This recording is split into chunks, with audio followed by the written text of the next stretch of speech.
Always wanted to do that. Anyways, we are talking about the Baroque period today, so practice your concertos, temper your claviers, because this is going to be a wild one. The Baroque period in Western history spanned from roughly the year 1600 to 1750, and was another rebirth of antiquity, taking what the Renaissance had accomplished and cranking it to the max. It started in Rome, and the primary goals of the Baroque period included emphasis on drama, emotional intensity, grandeur, as well as continuing to further develop realism in art. When it comes to the development of music in this era, this is about the point where composers actually kind of become composers. Like, for real. These guys really knew what they were doing. Take Monteverdi, one of the Baroque's earliest composers, who essentially built the bridge between the end of the Renaissance music and the beginnings of true Baroque music. He was a composer in both sacred and secular music, and on account of him being an Italian composer, he was a pioneer in the development of opera, even composing L'Orfeo, one of the most known and influential historical operas. Generally, the Baroque period made way for a massive expansion of music, with new instruments, composers, and works popping up everywhere. Most new pieces during this time used keyboards, so this provided musicians with a lot more versatility in how they made their music. There are a variety of general styles that composers worked in, including, but not limited to, cantatas, oratorios, concertos, and sonatas. Though one style sounds so unique from the others, it's almost impossible not to guess what it is just by hearing it. Heck, you're probably already thinking of it now. If you haven't guessed already what style I'm talking about, I'm just gonna spoil it. It's opera. It's always been opera.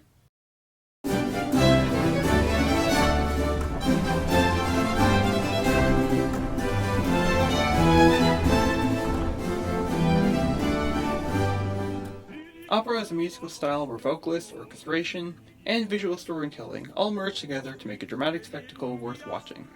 And specifically watching. We'll get back to that one. It originates from late 16th century Florence, when the Florentine Camerata, a group of intellectuals, opted to revive ancient Greek tragedy.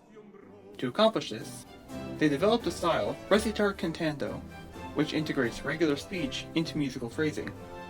Operas had different forms which were frequented, which include aria, recitative, and choruses. Arias were emotional solo pieces, recitatives mimicked dialogue to progress the story, and the chorus had every singer on stage speaking their mind. The first opera was written in roughly 1597, with Jacopo Peri's Daphne taking the stage, though unfortunately there is no physical record of the actual piece, we just know it existed. The first surviving opera was written in 1600 by Peri. It was called Euridice. After this was L'Orfeo in 1607, written by Claudio Monteverdi, which is still a regularly performed opera in today's day and age. So overall, opera is pretty cool, and there's nothing controversial surrounding it at all. No need to ask any other questions. What? Oh, you want to know what I was going to get back to. Guess I kinda got to now.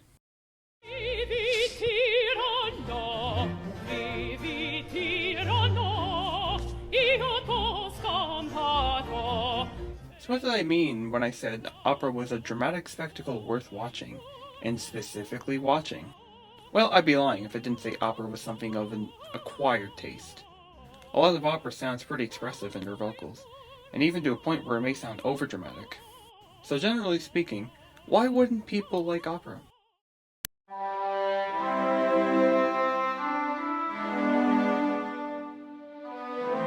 Firstly, the voices sound very explosive, and in all honesty, very unnatural. Now obviously this is intentional, but it does beg the question as to why they chose this.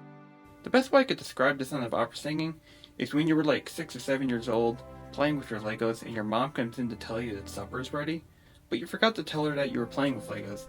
Anyways, one thing leads to another, and now you're in the emergency room for a Lego-related injury. Wait, what was I talking about? Oh, right. A study by Eva Bjorkner looks at the difference between opera singers and musical theater singers. They analyze several factors, such as how subglottal pressure on their vocal folds affects the voice source, aka the folds themselves. The research uncovered that resonances in the vocal tract of opera singers interact with their third, fourth, and fifth formants, creating a cluster which allows them to sing at the unique frequency of about 2.5 to 3 kHz. also called the singer's formant. This is the range of frequency that human ears are most sensitive to, and is specifically designed to pierce straight through other opposing sounds. This would explain why you don't see a lot of opera singers using microphones. This unique range allows vocalists to outdo just about any orchestra in terms of volume. Looking at how the vocals for musical theater musicians are different, they do not create the same formant cluster as operatic singers. Instead, musical theater singers maintain a more speech-like sound, which feels more comfortable and familiar to the average listener. Basically, the difference at face value is that musical theater singers sing with the expectation that they're going to be mic'd, while opera singers sing with the expectation that they won't be mic'd, out of fear of shattering every window in a 100-mile radius. So what? Opera sounds a little funny, not the biggest tragedy in music. Well, like I previously said, opera had other components to it aside from the auditory sides of things. Opera relies very heavily on visual and choreographic elements to make it work. It consistently employs the use of costumes, props, and choreography to enhance storytelling and to get the point across, and can generally just look ridiculous. But none of this is particularly strong on its own without the acting of the singers. You probably already know, but opera characters tend to really drag things out, and for a long time. Seriously, can you imagine how you'd feel if I went on for a certain topic for an extended amount of time, and didn't stop no matter how many layers I kept adding? Wait, can I start over? An article from Richard Allen discusses melodrama as a form of expression, characterized by heightened emotions, exaggerated gestures, and very black and white conflicts. While he's not talking about opera specifically in this context, he talks about how some traits of opera overlap with those of melodrama, being that many conflicts in opera storytelling can almost feel too simple to an audience, whereas the characters choose to exaggerate every small detail about it. This can lead to emotional moments in opera feeling almost manufactured, rather than invoking a true deep connection with the audience, essentially breaking the immersion for a lot of people. Anyways, on the topic of immersion, here's the sugar on the cream in opera, and why it tends to have mixed opinions.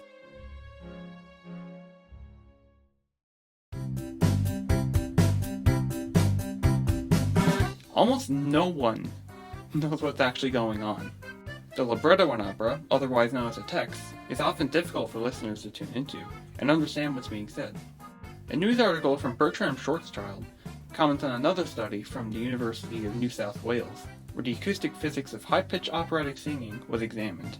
It was shown in normal speech that vowels are typically distinguished by vocal tract resonances, whereas they are not heard the same way in operatic singing. This means what would normally sound clear in regular speech is going to sound almost unintelligible in the context of opera.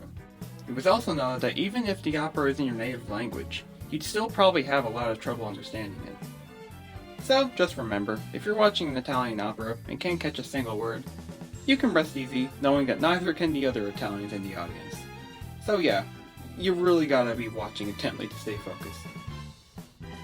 The Baroque period ended on July 28, 1750, with the death of Johann Sebastian Bach, due to his musical abilities being almost completely outmatched for his time. Obviously this isn't a strict cutoff, but it is a convenient checkpoint to follow for the gradual change from Baroque music to classical music, where we see other famous composers, such as Mozart and Haydn, who opted for a more homophonic and galant style.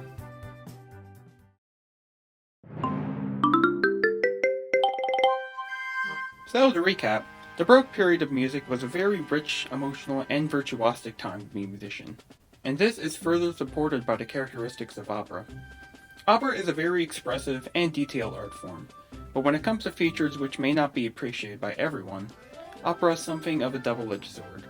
It can be either very compelling and fruitful to some listeners, but it unfortunately does have barriers built in that can feel alienating and unfamiliar to casual listeners. I'd like to end on a positive note though, saying that like all music, there are tastes for all, and there is no such thing as the perfect musical genre. Though, this is me, and I still want to beat a dead horse today.